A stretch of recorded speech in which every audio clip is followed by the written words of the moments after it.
a Zapotlán, grande. Ya tuviste el contacto con los chicos, con los alumnos del colegio, tus impresiones. Magistral, yo estoy conmovido, no sé dónde meterme. Vi tantas banderas que yo en mi país yo no he visto tantas banderas así agarrado con niños, estoy conmovido. Así que estoy agradecido y me voy a llevar este país en mi corazón. Perfecto. ¿Qué te pareció las inquietudes de los muchachos? De una altura envidiable.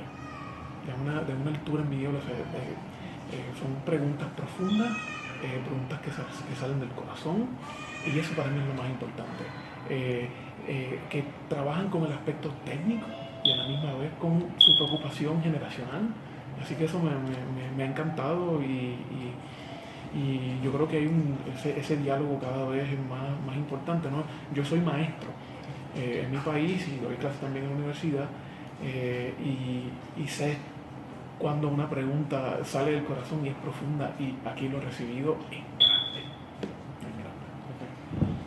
grande. Los muchachos estuvieron leyendo tu obra un poco, cuando se encontró en internet, también yo me puse a hacer la tarea y se me hacía interesante. Lo primero que me brincó fue la influencia que hay de Juan Rulfo en tu obra. Dije, Juan Rulfo siempre está presente, omnipresente, ¿no? Casi en todos lados. Platícanos cómo es que haces ese contacto y por qué influye tanto en tu obra. Pues en mi caso, pues, como comentaba ya en la actividad, cuando yo me entero del asesinato de mi abuelo, para mí fue sobrecogedor entender que a alguien lo podía matar por una palabra.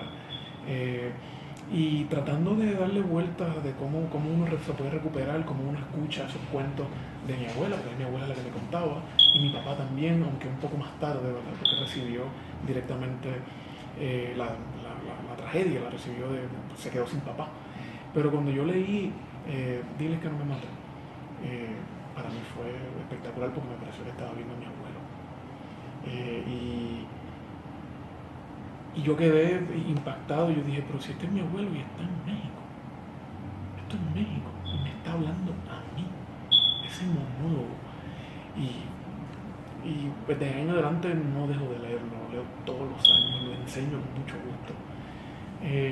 Tengo 2 biografías, tengo las cartas que le escribió a su esposa, incluso el libro de Cristina Rivera Garza, que fue bien controversial porque decía cosas de Juan Rulfo que tal vez los herederos no estaban muy contentos. Así que todo lo que sale de Juan Rulfo, la fotografía, esa particularidad de Juan Rulfo de trabajar lo cotidiano y trabajar también lo más universal y lo más local, esa mezcla de esas dos cosas.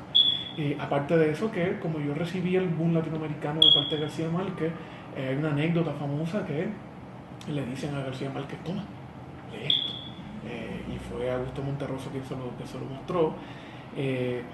Y para mí fue importante cuando supe que García Márquez había escrito 100 años de soledad en México. Lo mismo me pasó también cuando estoy leyendo Roberto Bolaño, y Roberto Bolaño escribió prácticamente casi todo Detective Salvaje en México. Así que México ha sido un ente importante para el boom latinoamericano y para mi acercamiento a la literatura. Así que Juan Rulfo es uno de esos dioses. Hace algunas semanas recibías un premio, un galardón al premio a Nuevas Voces. ¿Y qué representa para tu carrera el haber obtenido este premio tan importante? Para mi carrera, bueno, para empezar, el premio Potencia, no solamente mi libro, sino que también mi carrera, permite que llegue a más lectores, permite una visibilidad, además también me permite tener diálogos con distintos sectores a los que tal vez yo no tenía idea de que iba a conectar. También tiene la posibilidad de internacionalizar la literatura puertorriqueña y estoy siendo partícipe de eso, ¿no? El premio me lleva entonces aquí a la FIL, me permite tener una experiencia que no había tenido, y además que es importante que se haga visible la literatura puertorriqueña, no solamente para otros países, sino para mi propio país, para que se pueda mirar mejor. Así que este premio me afianza más a mi país y me siento cada vez más responsable. Yo lo que siento con este premio es que me siento más responsable en términos de cómo debo amar a mi país. Eso es lo que ha hecho ese premio conmigo. Me acerca más todavía, me maneja sentimientos en mí que me hacen mirar a mi país de una mejor forma y evitar el cinismo.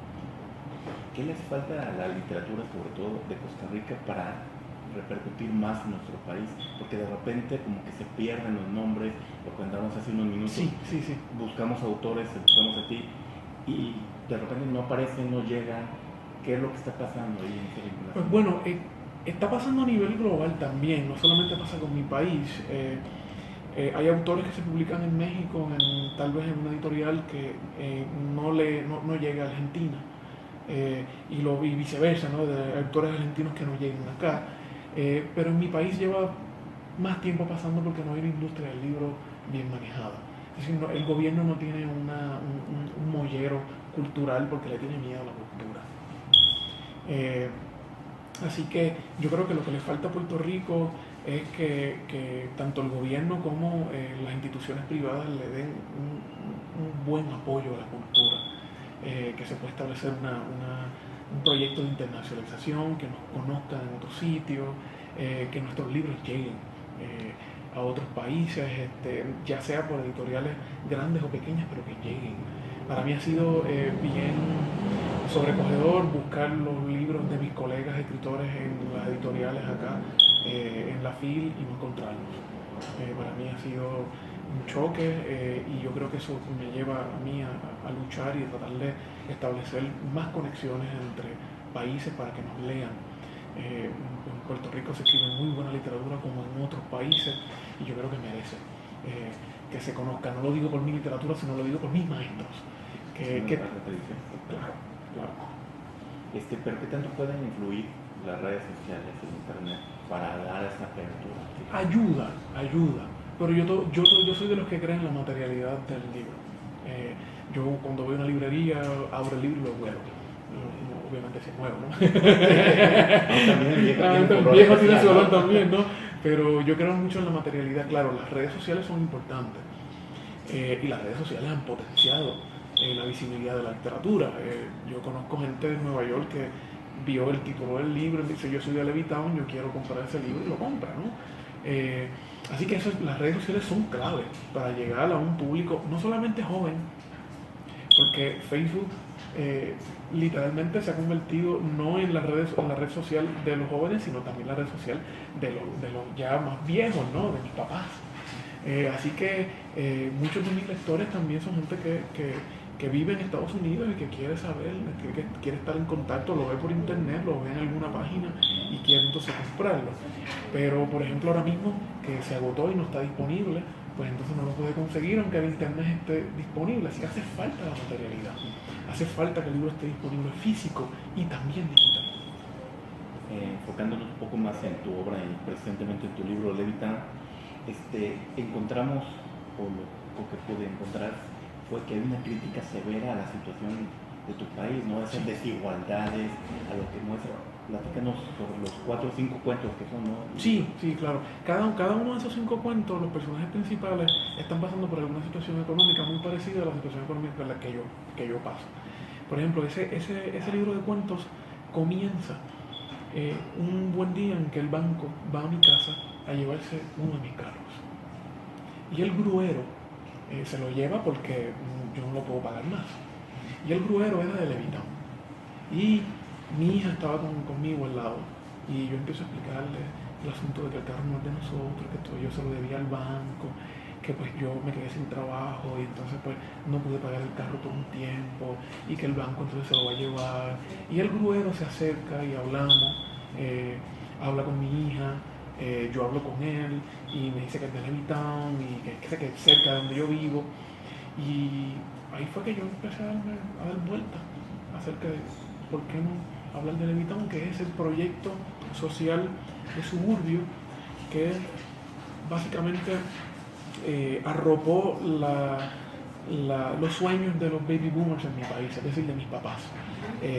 El sueño de muchos de los baby boomers, de gente que puede ser mi papá, que tiene más o menos esa edad, era que vivir en Levittown era un buen lugar, porque pues, tenías tu carro, era un buen lugar, tenías cuartos, un carro, la posibilidad de tener un carro, y ellos habían estudiado y habían trabajado precisamente para eso, ¿no?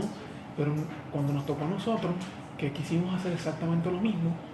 Estudiamos, trabajamos, nos endeudamos estudiando, porque para poder estudiar hay que hacer préstamos, y resulta que no hay trabajos disponibles para muchos de nosotros. O los trabajos disponibles que hay no es uno, son dos, porque hay un part-time en una esquina y un part-time en otro. Y ninguno de esos dos trabajos me da el beneficio marginal que necesito de plan médico, porque como no trabajo a tiempo completo, pues entonces no tengo plan médico en ninguno de los lugares. Así que muchos de mi generación, la gente de mi generación, tiene que tener 2 y 3 trabajos para poder sobrevivir. Mis cuentos van por ahí. El primer cuento es un sujeto que no tiene dinero para pagarle el entierro a su papá. El segundo cuento es este sujeto que tiene solamente un part-time, que tiene que ir a vivir con su papá y se da cuenta que su vida gira alrededor de un sofá. El tercer cuento tiene que ver con un sujeto que su hijo tiene un accidente el mismo día del cumpleaños y se había olvidado el cumpleaños de su hijo, llega al hospital y como está divorciado no le dan información y se va a un lugar a tratar de robar una pistolita de agua para dejársela salir en el hospital. El cuarto cuento se llama Datsun 1982. Datsun es un carro. En Puerto Rico hay más carros que gente. Y hay muchos tapones por todas las esquinas. Y el carro se convirtió como en el lugar donde uno aprendía esas grandes lecciones. Y el papá de ese personaje pues tiene que a veces vivir en el carro pues porque su esposa lo ha sacado de la casa porque él no es el proveedor que debería ser. Y el hijo de vez en cuando le tira cosas por el cristal de la ventana para que su papá sobreviva en el carro.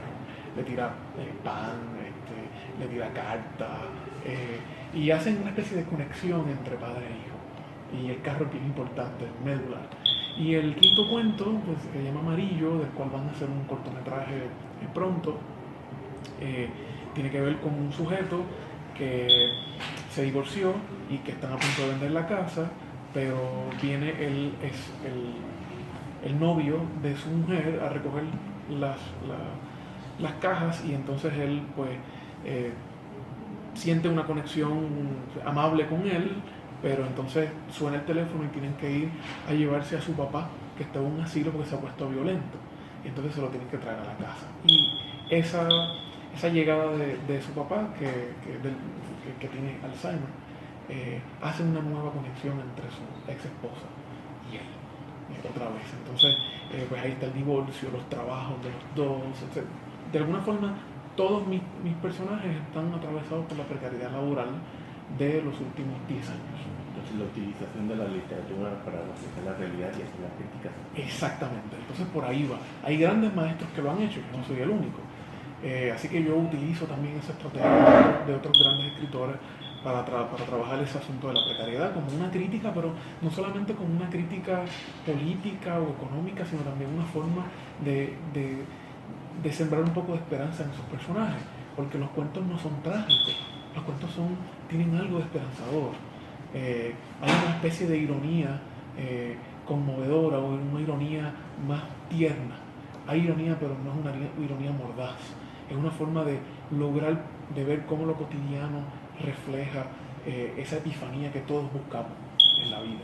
Y tal vez la situación económica pues nos atraviesa, nos quita los sueños, pero también la situación económica nos permite ver otro lado de la vida. Y no es que sea un libro de autoayuda ni nada por el estilo, esa no es literatura, ¿no? Yo me alejo de eso, pero tal vez yo no quise ser lo trágico que tal vez han sido otros escritores respecto al mismo tema, quise darle un poco la vuelta.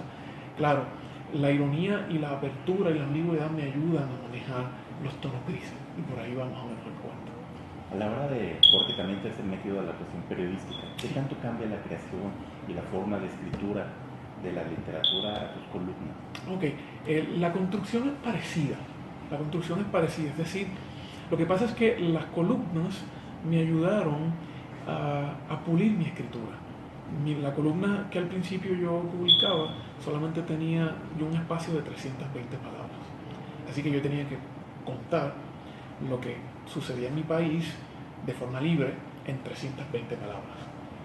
Esa forma abierta de tema libre y a la misma vez de ceñirme a una cantidad de palabras me fue ayudando a manejar mi escritura. También el periódico me dice, tienes que escribir para un público de 11 a 80 años. Entonces uno dice, ¿cómo uno maneja un público tan amplio? Todas las clases sociales. Todas las clases sociales, y respetarlas a todas, claro, porque el periódico te puede censurar también. Entonces, ¿cómo manejo la censura que tienen todo tipo de periódicos, ¿no? Todo tipo de periódicos tiene una censura en la que ellos deciden qué va y no va para cuidarse de ellos, ¿no? No es una censura dictatorial ni nada por el estilo. Cómo uno maneja esos tonos para mí fue fundamental para pulir mi escritura. Así que no es que las columnas sean cuentos, pero digamos que esa claridad con la que yo tengo que escribir las columnas y también darle margen a la ambigüedad me llevó a la escritura de los cuentos. Claro, son distintos, son medios distintos. En las columnas hay una inmediatez, pero en los cuentos no. Entonces lo que me permite el cuento, no la columna, es decir, lo que la columna me quita, el cuento me lo da. Así que yo los combino en cierto sentido. Claro, en la columna hay que dar contenido y hay que explicar ciertas cosas. Yo me niego a explicar cosas en el cuento. Que dice de interpretación libre. Dice Walter Benjamin, que es un crítico alemán bien importante, que la mitad del arte de narrar es no explicar. Mientras en la columna yo tengo que explicar, en el cuento tengo la libertad de no explicar y sugerir, que es lo más importante que yo creo que hace la literatura. Sugerir para darle libertad al lector y respetar al lector.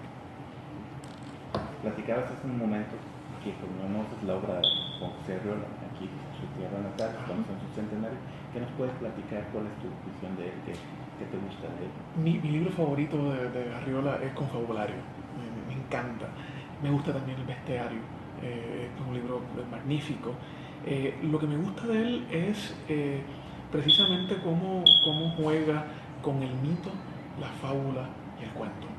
Esa mezcla que él hace, que me parece genial, ¿no? Se supone que el cuento moderno como lo conocemos no maneje moralejas, pero las fábulas sí. Y entonces yo creo que Arriola combina muy bien eso, lo combina muy bien. Y escribe con el corazón y lo más que me gusta de él es que es muy local. Eso es lo más que me gusta. Una cosa que yo aprendí de Arriola es precisamente lo local que es.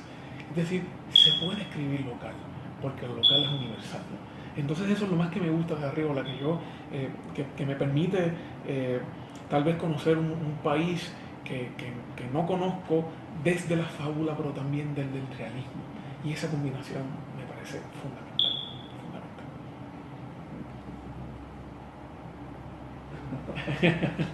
Muy de estilo Joyce, ¿no? Que decía sí, Ulises, es muy localista, pero es tan universal. Es tan universal. Dublineses es otro libro magistral de cómo tiene que dónde está la calle tal y por qué yo tengo que saber que esa calle es tan importante. ¿Por qué yo tengo que conocer los dublineses así? Pues claro, porque en cada uno de nosotros hay un dublinés. Y exactamente. Igual que Comala, como nos comentamos de Rulfo, ¿no? Claro. Todos lugares ahí. Y el llano en llamas y esa situación.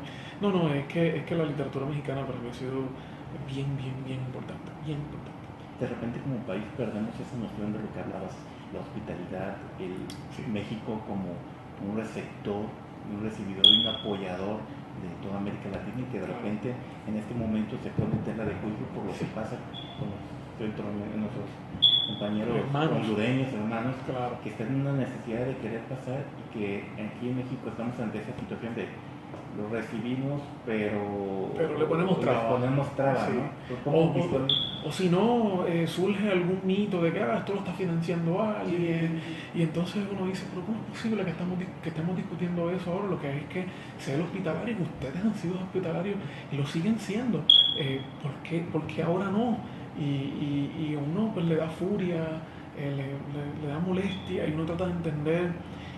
Yo quisiera que México abriera y le diera alojamiento a todos esos centroamericanos, y que no les pusiera trabas, que los incluyera, porque son una cultura tan abierta y tan espectacular que yo quisiera que fuera una comunicación entre los centroamericanos y los mexicanos, ¿no?